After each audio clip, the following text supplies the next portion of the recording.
그는 우리의 합평이신지라 둘로 하나를 만드사 온수된 것 곧 중간에 막힌 담을 자기 육체로 오시고 법조문으로 된 계명의 율법을 폐하셨으니 이는 이 둘로 자기 안에서 한 새 사람을 지어 합평하게 하시고 또 십자가로 이 둘을 한 몸으로 하나님과 화목하게 하려 하심이라. 온수된 것을 십자가로 소멸하시고 또 오셔서 먼 데 있는 너희에게 평화를 전하시고 가까운 데 있는 자들에게 평안을 전하셨으니 이는 그로 말미암아 우리 둘이 한 성령 안에서 아버지께 나아감을 얻게 하려 하심이라 라고 말씀합니다. 예수님께서 십자가에서 죽으심으로 이 일이 이루어졌다는 것입니다. 둘이 한 몸이 되었다는 것이죠. 둘이 한 몸이 되어 살아가는 새 사람, 새로운 피조물이 되게 하셨다는 것입니다. 둘이 이제 한 몸이 되었습니다. 나 혼자 사는 인생이 아니라 함께 사는 인생이 되었다는 것이죠. 그러므로 살아가는 방식이 바뀔 수밖에 없는 것이죠. 어떻게 살아가야 되는 겁니까? 19절부터 보십시오. 이제부터 너희는 외인도 아니요 나그네도 아니요 오직 성도들과 동일한 시민이요 하나님의 권속이라. 너희는 사도들과 선지자들의 터 위에 세우심을 입은 자라. 그리스도 예수께서 친히 모퉁이 돌이 되셨느니라. 그 안에서 건물마다 서로 연결하여 주 안에서 성전이 되어가고 너희도 성령 안에서 하나님이 거하실 초소가 되기 위하여 그리스도 예수 안에서 함께 지어져 가느니라 라고 말씀합니다.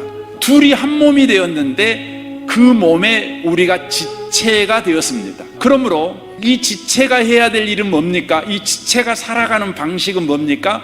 그것은 다른 지체를 살리는 방식으로 살아가야만 합니다. 여러분, 우리 몸에 있는 모든 지체는 자기를 위해서 사는 지체가 하나도 없습니다. 다 다른 지체를 위해서 살아가는 방식으로 살아갑니다.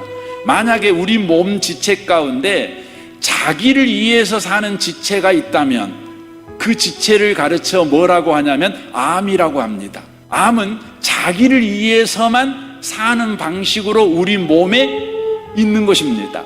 하지만 건강한 지체들은 전부 다 다른 지체를 살리기 위해서 살아갑니다. 그렇게 되면 어떻게 됩니까? 서로 연결되어져 가는 겁니다. 서로 함께 지어져 가는 것이죠.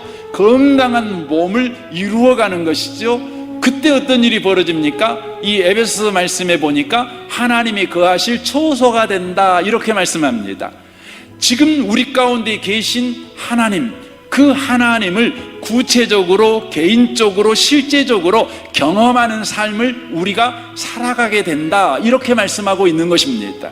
그리고 또한 우리의 삶의 영역에서 하나님이 함께 하시는 것을 경험하는 영역이 점점 확대해 간다고 그렇게 성경이 말씀하고 있는 것입니다. 우리 주님께서 예수를 믿는 저와 여러분에게 하나님이 예수를 죽여서 만들어낸 인생을 살게 하시는데 그 살게 하는 방식이 몸의 지체로서 살게 하십니다. 이걸 놓치면 안 됩니다.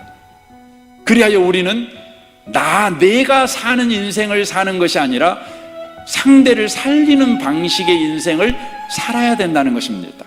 그렇다면 상대를 살리는 방식은 어떻게 사는 것입니까? 오늘 본문 6절부터 이야기를 하는 것입니다.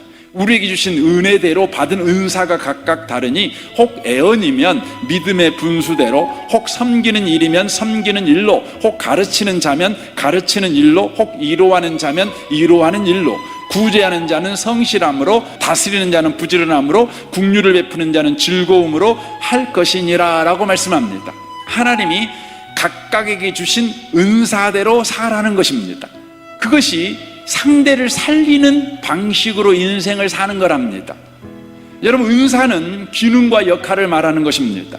그러므로 하나님이 주신 각자의 역할과 기능을 다하여 살아야 된다. 이게 상대를 살리는 방식으로 사는 것이다 라고 말하는 것입니다. 이는 자기에게 허락된 인생을 살라는 것입니다.